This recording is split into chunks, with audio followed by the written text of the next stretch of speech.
ಸಂದರ್ಭದಲ್ಲಿ ಧ್ರುವನಾದಂತಹ ತಾರಕಾಸುರ ಲೋಕ ಕಂಟಕನಾಗಿ ವರಬಲಾನ್ವಿತನಾಗಿ ಮೆರೆಯುತ್ತಾ ಇದ್ದಾನೆ. ಅವನಿಗೆ ಇದ್ದಂತಹ ವರವಾದರೂ ಹೇಗೆ? ಶಿವ ಹಾಗೂ ಗಿರಿಜರಿಂದ ಹುಟ್ಟುವಂತಹ ಮಗನಿಂದ ತನ್ನ ಪಾಲಿಗೆ ಬರಣ ಎನ್ನುವ ಹಾಗೆ ಅದೇ ಅಹಂಕಾರದಿಂದ ದೇವಲೋಕದವರಿಗಾಗಿ ದಾಳಿ ಮಾಡಿ ದೇವತೆಗಳನ್ನೆಲ್ಲ ಬಡಿದಂತಿದ್ದಾನಂತೆ. ದೇವೇಂದ್ರ ಬಂದು ನನ್ನನ್ನೇ ದೂರ ನಿಂತಿದ್ದಾನೆ.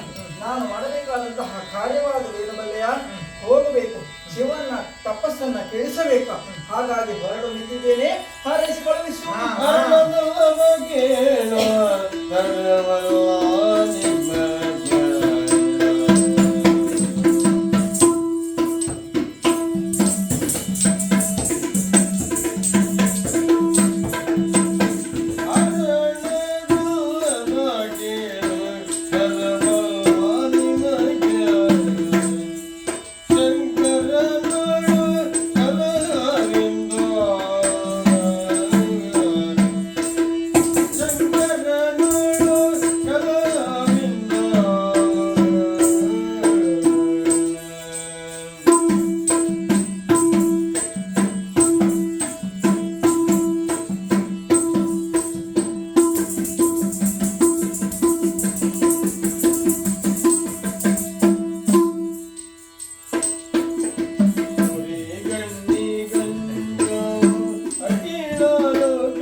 ತಿಳಿಸುವುದು ಸುಲಭವೆಂದು ಭಾವಿಸಿಕೊಂಡ್ರ ಅಷ್ಟು ಸುಲಭವಾದಲ್ಲ.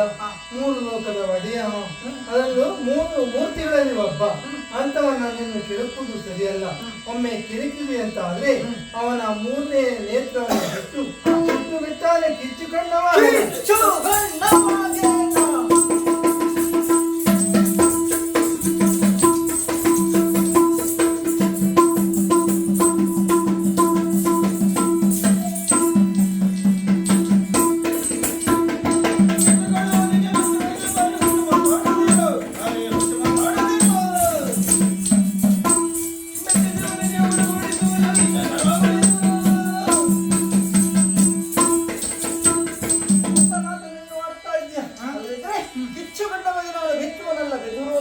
ಯಾಕೆಂದ್ರೆ ಇದೆಲ್ಲವೂ ನನ್ನ ತಂದೆಯಾದಂತಹ ಶ್ರೀಮನ್ನಾರಾಯಣನ ಸಂಕಲ್ಪ. ಅವನ ಸಲಹೆ ಮೇರೆಗೆ ದೇವೇಂದ್ರ ನನ್ನವರಾಗಿ ಬಂದು ನನ್ನಲ್ಲಿ ದೂರ ನಿಂತಿದ್ದು ಎಂಬನಿಗೆ ನನ್ನ ತಂದೆ ಅನುಗ್ರಹ ಎನ್ನುವುದು ನನ್ನ ಪಾಲಿಗೆ ಸದಾ ಇದ್ದೇ ಇರುತ್ತದೆ.